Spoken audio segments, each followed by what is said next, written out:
ପିଲାମାନେ କେମିତି ଅଛ? ଆଜି ଆମେ ରାମାୟଣ କଥା ବିଷୟରେ ପଢ଼ିବା। ରାମାୟଣ କଥାଟି କିଏ ଲେଖିଥିଲେ? ମଧୁସୂଦନ ରାଓ ଲେଖିଥିଲେ। ଆଉ ତମେମାନେ ଯେଉଁ ବର୍ଣ୍ଣବୋଧ ପଢ଼ିଥିଲ ପ୍ରଥମ କ୍ଲାସ୍ରେ, ସେ କିଏ ଲେଖିଥିଲେ? ସେହି ମଧୁସୂଦନ ରାଓ ଲେଖିଥିଲେ। ଆଉ ଭାରତବର୍ଷରେ ଅଯୋଧ୍ୟା ନାମରେ ଗୋଟେ ନଗରୀ ଥିଲା। ଆଉ ସେଠାରେ ଅତି ପ୍ରାଚୀନ କାଳରେ ଦଶରଥ ନାମରେ ଜଣେ ରାଜା ଥିଲେ। ତାଙ୍କର 3 ରାଣୀ ଥିଲେ। ପ୍ରଥମ ରାଣୀ କୌଶଲ୍ୟା, ମଧ୍ୟମା ରାଣୀ କୈକେୟୀ ଓ ତୃତୀୟ ରାଣୀ ସୁମିତ୍ରା। ଜ୍ୟେଷ୍ଠା ରାଣୀ କୌଶଲ୍ୟାଙ୍କର ପୁତ୍ର ରାମଚନ୍ଦ୍ର ଥିଲେ। ମଧ୍ୟମା ରାଣୀ କୈକେୟୀଙ୍କ ପୁତ୍ର ଭରତ। କନିଷ୍ଠା ରାଣୀ ସୁମିତ୍ରାଙ୍କର ଲକ୍ଷ୍ମଣ ଓ ଶତ୍ରୁଘ୍ନ ନାମରେ ତାଙ୍କର 2ଟି ପୁତ୍ର ଥିଲେ। ଲକ୍ଷ୍ମଣ ରାମଙ୍କର ଏକାନ୍ତ ଅନୁଗତ ଥିଲେ ଏବଂ ଶତ୍ରୁଘ୍ନ ଭରତଙ୍କର ଅତିଶୟ ଅନୁଗତ।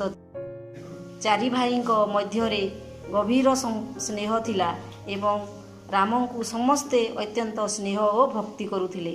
ରାଜା ଦଶରଥ କ୍ରମେ ବୃଦ୍ଧ ହୋଇ ପଡ଼ିବାରୁ ସେ ରାମଚନ୍ଦ୍ରଙ୍କୁ ରାଜ୍ୟ ଦେଇ ଅବସର ଗ୍ରହଣ ପାଇଁ ସେ ସଂକଳ୍ପ କଲେ। ରାମଙ୍କୁ ରାଜା କରିବା ପାଇଁ ନାନା ଆୟୋଜନ ହେବାକୁ ଲାଗିଲା। ତାଙ୍କର ନାନା ସଦ୍ଗୁଣ ଦେଖି ପ୍ରଜାମାନେ ତାଙ୍କ ପ୍ରତି ଅନୁରକ୍ତ ଥିଲେ। ସୁତରାଂ ତାହାଙ୍କର ଅଭିଷେକୋତ୍ସବ ବାର୍ତ୍ତା ପ୍ରଚାରିତ ହେବାକ୍ଷଣି ସେମାନଙ୍କର ଆନନ୍ଦର ସୀମା ରହିଲା ନାହିଁ। ଏହି ସମୟରେ ଦଶରଥଙ୍କର ମଧ୍ୟମା ରାଣୀ ମହାବିପଦ ଘଟାଇଲେ। ସେ ପୂର୍ବେ ଏକଦା ପ୍ରାଣପଣେ ସେବା କରି ଦଶରଥଙ୍କୁ ମୃତ୍ୟୁମୁଖରୁ ରକ୍ଷା କରିଥିଲେ। ସେତେବେଳେ ରାଜା ତାଙ୍କ ପ୍ରତି ଅତିଶୟ ସନ୍ତୁଷ୍ଟ ହୋଇ 2ଟି ବର ଦେବେ ବୋଲି ଅଙ୍ଗୀକାର କରିଥିଲେ। କିନ୍ତୁ କୈକେୟୀ ଆଜିଯାଏ କୌଣସି ବର ମାଗିନଥିଲେ। ରାଜା ହେବେ ଏକଥା ଶୁଣି ମନ୍ଥରା ନାମରେ ଜଣେ ଦୁଷ୍ଟା ଦାସୀର କୁମନ୍ତ୍ରଣାରେ ପଡ଼ି କୈକେୟୀ ହଠାତ୍ 2ଟି ନିଷ୍ଠୁର ବର ମାଗି ବସିଲେ। ଗୋଟିଏ ବର ଏହି ଯେ ଭରତ ରାଜା ହୁଅନ୍ତୁ ଏବଂ ଅପର ବର ଏହି ଯେ ରାମ 14 ବର୍ଷ ନିମିତ୍ତ ବନକୁ ନିର୍ବାସ। ଦଶରଥ ସେ କେବେହେଁ ସତ୍ୟଭଙ୍ଗ କରିନଥିଲେ। ସେ ପୂର୍ବେ 2ଟି ବର ଦେବେ ବୋଲି ଅଙ୍ଗୀକାର କରିଥିଲେ। ବର୍ତ୍ତମାନ ତାହା ସେ ଲଙ୍ଘନ କରି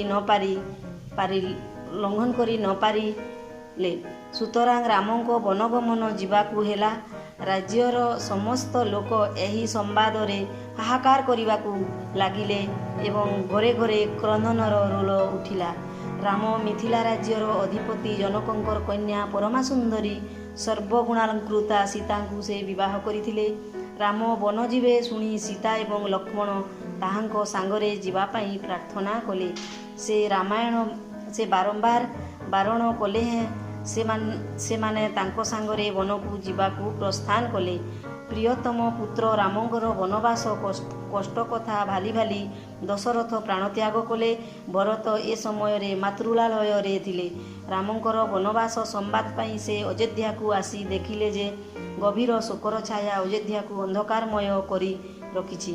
ବ୍ୟଥିତ ଚିତ୍ତରେ ଭରତ ରାମଙ୍କୁ ଗୃହକୁ ଲେଉଟାଇ ଆଣିବା ନିମନ୍ତେ ବନକୁ ଗମନ କଲେ।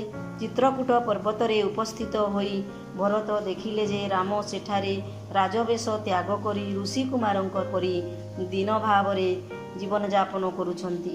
ଭରତ ରାମଙ୍କର ଚରଣ ଧରି ଗୃହକୁ ଲେଉଟି ଯିବା ନିମିତ୍ତ ବ୍ୟାକୁଳ ଭାବରେ ବାରମ୍ବାର ପ୍ରାର୍ଥନା କଲେ।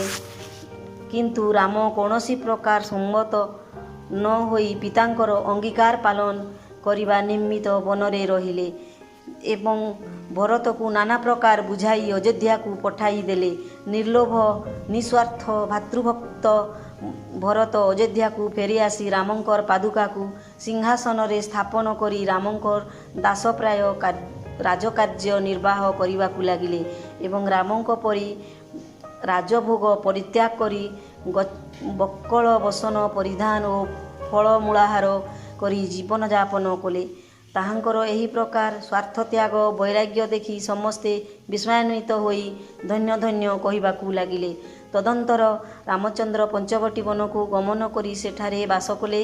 ରାମ ଓ ସୀତା ରାଜପୁତ୍ର ରାଜକନ୍ୟା ହେଲେ ହେଁ ସେମାନଙ୍କର ପରସ୍ପର ମଧ୍ୟରେ ଏହିପରି ସ୍ନେହ ଥିଲା ଯେ ସେମାନେ ବନବାସ କଷ୍ଟକୁ କଷ୍ଟ ବୋଲି ମଣି ନଥିଲେ। ପଞ୍ଚବଟୀରେ କିଛିଦିନ ବାସ କଲା ଉତ୍ତାରୁ ଦିନେ ରାମ ଲକ୍ଷ୍ମଣ ମୃଗାୟାର୍ଥ ବନକୁ ଯାଇଥିବା ସମୟରେ ଲଙ୍କାର ରାଜା ରାବଣ ଆସି ସୀତାଙ୍କୁ ହରଣ କରି ନେଇଗଲା। ଦୁର୍ମତି ରାବଣ ସୀତାଙ୍କୁ ତାହାର ରାଣୀ କରିବା ନିମନ୍ତେ ପ୍ରଲୋଭନ ଦେଖାଇ ନାନା ପ୍ରକାର ଚେଷ୍ଟା କରିଥିଲା, କିନ୍ତୁ ମହାସତୀ ସୀତା ତାର ପ୍ରଲୋଭନରେ ଭୁଲି ନଥିଲେ। ତହୁଁ ନିଷ୍ଠୁର ରାବଣ ତାଙ୍କୁ ବହୁ କଷ୍ଟ ଦେଲା, କିନ୍ତୁ ସୀତା କୌଣସି ପ୍ରକାରେ ତାହାର ଅନୁଗତା ହେଲେ ନାହିଁ। କେବଳ ରାମଙ୍କୁ ସର୍ବଦା ଧ୍ୟାନ କରି ସେହି ଭୀଷଣ ରାକ୍ଷସପୁରୀରେ ଦିନ ଯାପନ କରିଥିଲେ। ହଁ ପିଲାମାନେ, ଭାରତବର୍ଷରେ ଅଯୋଧ୍ୟା ନାମରେ ଗୋଟେ ନଗରୀ ଅଛି। ଆଉ ସେଠାରେ ବହୁତ ପ୍ରାଚୀନ କାଳରେ ଦଶରଥ ନାମରେ ଜଣେ ରାଜା ଥିଲେ। ଆଉ ତାଙ୍କର 3ଟି ରାଣୀ ଥିଲେ। ପ୍ରଥମ ରାଣୀ କୌଶଲ୍ୟା, ମଧ୍ୟମା ରାଣୀ କୈକେୟୀ ଏବଂ ତୃତୀୟ ରାଣୀ ଥିଲେ ସୁମିତ୍ରା। ହେଲେ ଜ୍ୟେଷ୍ଠ ରାଣୀଙ୍କର ପୁତ୍ର ଥିଲେ ରାମଚନ୍ଦ୍ର, ଆଉ ମଧ୍ୟମା ରାଣୀଙ୍କର ପୁତ୍ର ଥିଲେ ଭରତ, ତୃତୀୟ ରାଣୀଙ୍କ ପୁତ୍ର ଥିଲେ ଲକ୍ଷ୍ମଣ ଏବଂ ଶତ୍ରୁଘ୍ନ। ତାପରେ ହେଲେ ତ ସେ ଲକ୍ଷ୍ମଣ ଥିଲେ ରାମଚନ୍ଦ୍ରଙ୍କର ଅନୁଗତ, ଆଉ ଭରତଙ୍କର ଅନୁଗତ ଥିଲେ ଶତ୍ରୁଘ୍ନ। ତ 4 ଭାଇ ଯାକଙ୍କ ମଧ୍ୟରେ ଅତ୍ୟନ୍ତ ସ୍ନେହ, ଶ୍ରଦ୍ଧା, ଭକ୍ତିଭାବ ଥିଲା। ଆଉ ରାଜା ଧୀରେ ଧୀରେ ବୃଦ୍ଧ ହେଇଗଲେ। ତେଣୁକରି ସେ ଚିନ୍ତା କଲେ ରାମଚନ୍ଦ୍ରଙ୍କୁ ରାଜ୍ୟଭାର ଦେଇ ସେ ରାଜକାର୍ଯ୍ୟରୁ ଅବସର ନେବେ। ଏହି ଖବର ସବୁଆଡ଼େ ପ୍ରଚାରିତ ହେବା ଫଳରେ ଖୁସି ହେଉଥିଲେ।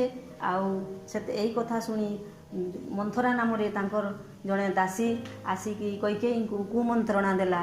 ସେ ଖରାପ କଥା ଗୁଡ଼ାକ ବତେଇଲା। ସେ କହିଲେ ରାମଚନ୍ଦ୍ର ବନବାସ 14 ବର୍ଷ ସେ ମନେ ପକାଇ ଦେଲା ଯେ ଦଶରଥ ତାଙ୍କୁ 2ଟି ବର ଦେଇଥିଲେ।